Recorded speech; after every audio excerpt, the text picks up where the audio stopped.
ye shall know the truth, and the truth shall make you free.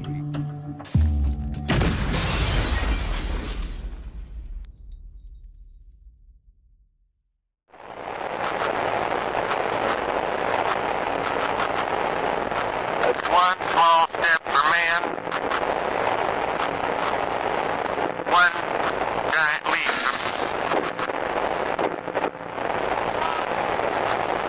No, I guess you want to do it again.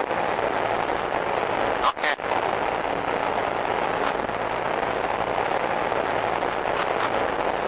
Sorry. Hello, my name is Gene Gilmore. My birth given name is Eugene Reuben Akers. I don't want any money for what I'm doing because hopefully this video won't come out until after my death. So I have nothing to gain, nothing to profit by telling you what I'm going to tell you. And a lot of what I'm going to tell you is available online until they see this video. And I'm sure things will start getting scrubbed. As well as moon photos. But anyway, my father in 1968 was stationed at Cannon Air Force Base in New Mexico. I made notes on my computer so that I wouldn't forget anything, because there's a lot of little things and stuff that I'd forget. So these notes were made a long time ago. The original recording that my father made on his deathbed was destroyed in a fire. So this is my deathbed confession, because now I'm dying of cancer. I've got cancer all over the place, and they don't know where it's coming from, and I don't know if they can stop it, but it don't look good. So I'm gonna go ahead and make this video. He knows not to do anything with it until notification of my death, for which my son will respond to that. Okay, like I said, in 1968, my father was stationed at Cannon Air Force Base in New Mexico. He was in the military police for over 20 years, and on his deathbed in 2002, we made a recording of what happened. Now, I already told you what happened to the recording. But it doesn't matter, because all the facts are there, so it doesn't matter who's telling the story or whatever. I will, at the end of the video, I'll supply a picture of my father, his badge, the flag of when they buried him. I'll show you some photos of my dad. I was born in 1955. So in 1969, I was 14 years old. I vividly remember the Apollo 11 coming down, landing on the moon, they're walking around and all that stuff. Anyway, I never questioned that until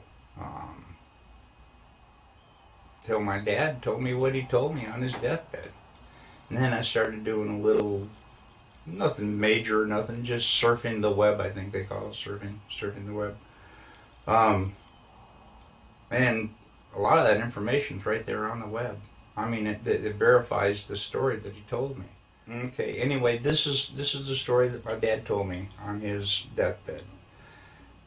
Project Slam Dunk was the name of this. President Johnson in 1968, okay? In Cannon Air Force Base in 1968, he said by the time he got there, that there was already 2 large hangars that were connected. There was hundreds of dump trucks that came in and dumped sand and stone, and cement powder was powdered over the top of all that to make it look like a lunar landscape. They had men that fashioned it into a lunar landscape, he said. So anyway, he said that in front of the airplane hangars was pole framing with large canvas tents that was concealing the inside of the staging area. Inside the staging area, on flatbed trucks, was created the lunar lander that was assembled reassembled back inside the hangars. All of the walls were painted flat black, and the ceilings as well. He was sworn to secrecy by the NSA, and they would put him in prison for breaking that oath. When Dad saw the moon landing on TV, he cried. He said he knew that what he had witnessed on TV was exactly what they recorded in that hangar. You ought to be in pictures.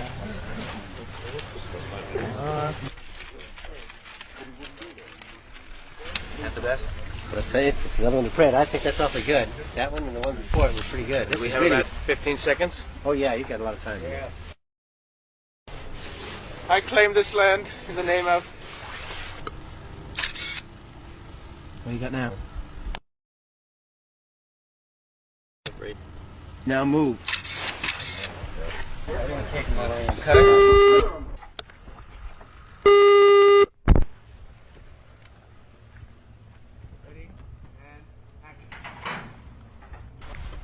Ready? And action.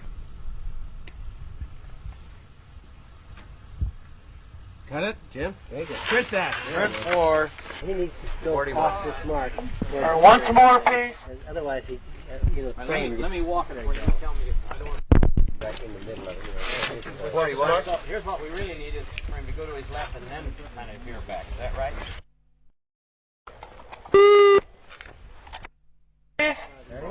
No lights on the car. No lights. No lights. Head light.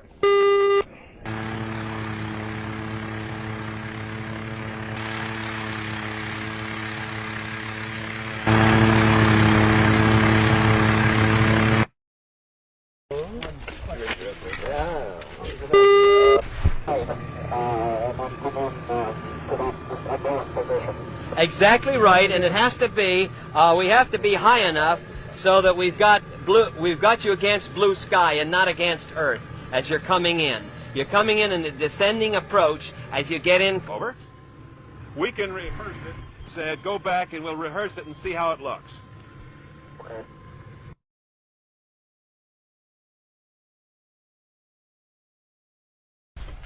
Ready? And action.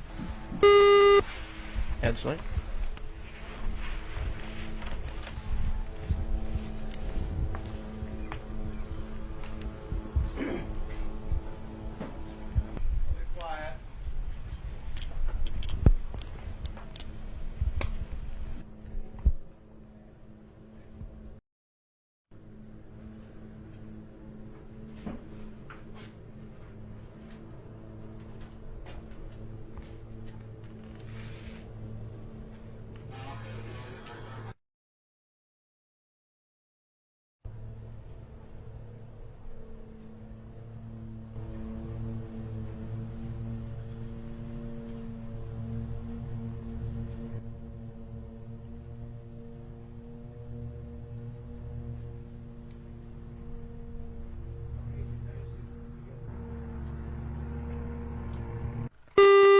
Head's light on the mic.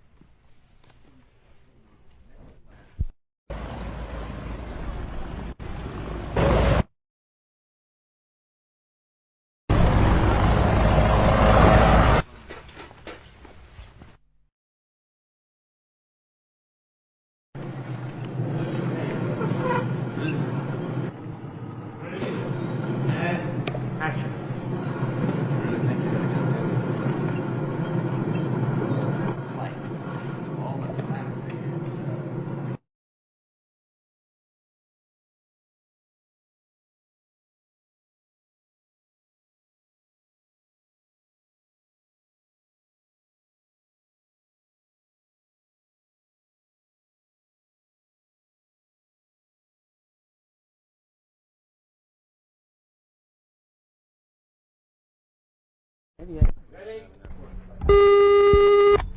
And action.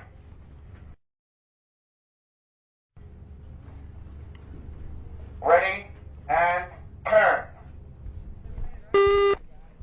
Use the second marker there.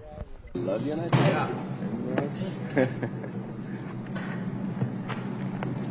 This is a hell of a time not to. That's right. We're in a little deep now, Right. fella, let me tell you.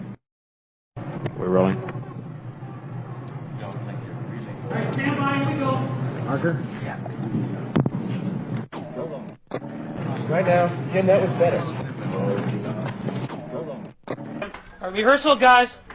All right, this is just rehearsal. Ready and action.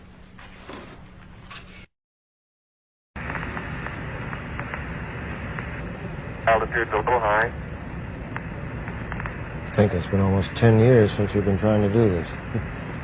Pitch forward, get a really good view of the Eagle, you're landing looking site. great. Coming up 9 minutes.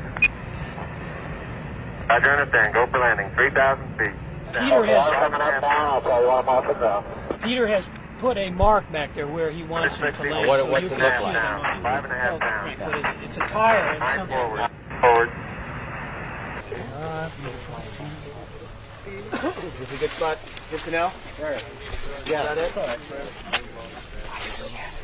Yeah, control. Command override off. Engine arm off. We're home.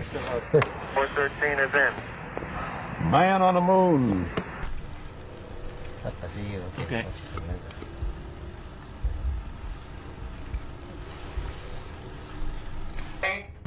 Ready and turn. Two-shot of you that picks it up from there, and then moving into a four-shot that comes back from there. As the scene progresses, we're going around the stage. Yeah. Because I don't think you can divorce this conversation from that. I forget it just came from 5 solid minutes of this. Very important to understand you reacting the way we would react to seeing this. Forget it. Might have been. The third thing. Okay.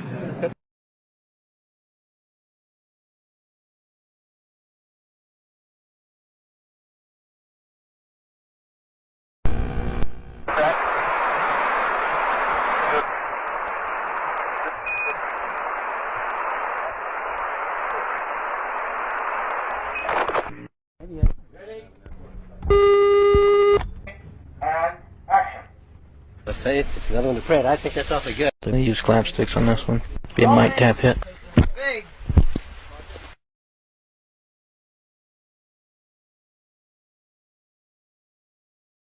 Action.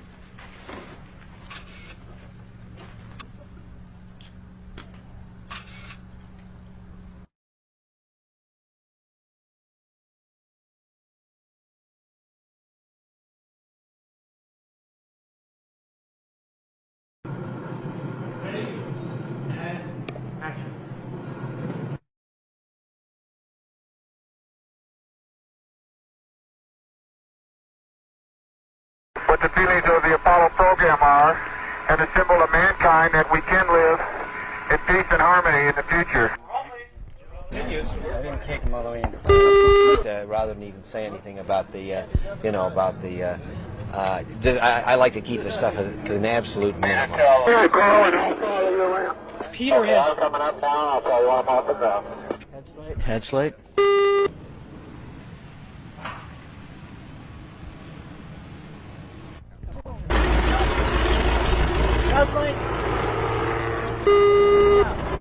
Okay, you can. This will be the biplane coming overhead, about 300 feet.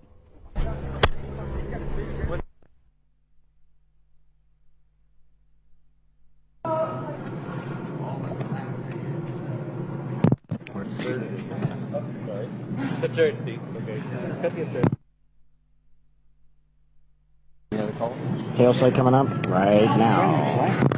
Right now, Jim, that was better.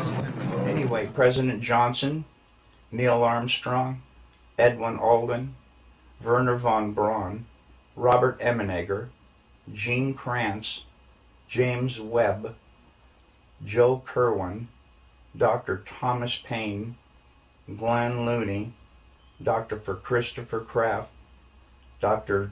James Van Allen, General Trudeau, Lieutenant Colonel Donald Simon, and Grant Norrie. Now, the only two that I really have information on is Robert Emenegger. Apparently, he did a lot of video work and stuff for the Department of Defense. So the DoD did know him, okay? And the other one was Grant Norray, Norray, I believe, was to the best of my dad's knowledge, was a like some FBI, CIA, NSA, who knows, something like that. Okay, President Johnson only showed up for the first day of filming. Filming lasted for 3 days, and the entire project was restored to original. In other words, the hangars were all taken apart, the sand was all removed, and so on and so forth. Okay. Dad said there was a lot of building going on at the base, so at the time, so sand and cement powder was never questioned. I can see how they could smuggle that all in within everything else that's going on. Since 2002, I have dug up, I already told you about that, the evidence for the moon landing that I have found. If you go to Google and go to Cannon Air Force Base website, they admit that President Johnson was there. The lunar lander was there. The astronauts were there. I also have verified some of the people on the list were there. I also verified there are a lot of building going on in the base, just as he had told me. And all of this was going on at the same time, on the same date. Dad told me all these things father to son. He also told me not to ever tell anyone what he had said, but he said on his deathbed that he had to tell somebody before he died because it was just too important not to tell. I just want somebody to pick up where I left off and be able to prove with the information I've given. And I'm trying to give as much as I can because I know that once I die, I'm not going to be able to be asked any questions. So that's why I tried to give you a little backstory too. But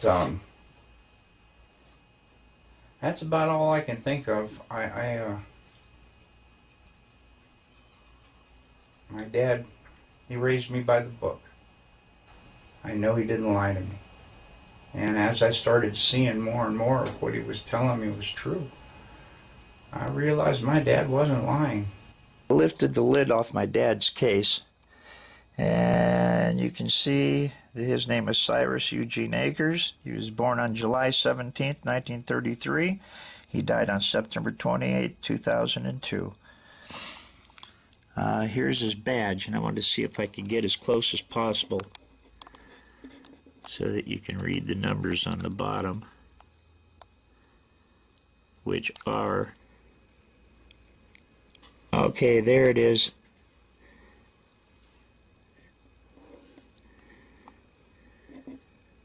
(07596). 07596.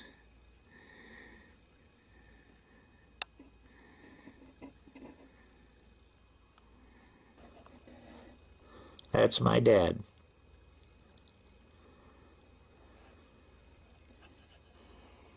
And it must have been a really early picture because he's only got 2 stripes, so that was back in the 50s, I'm sure.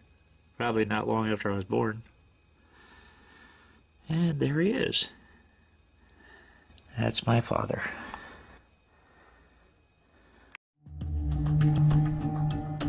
And ye shall know the truth, and the truth shall make you free.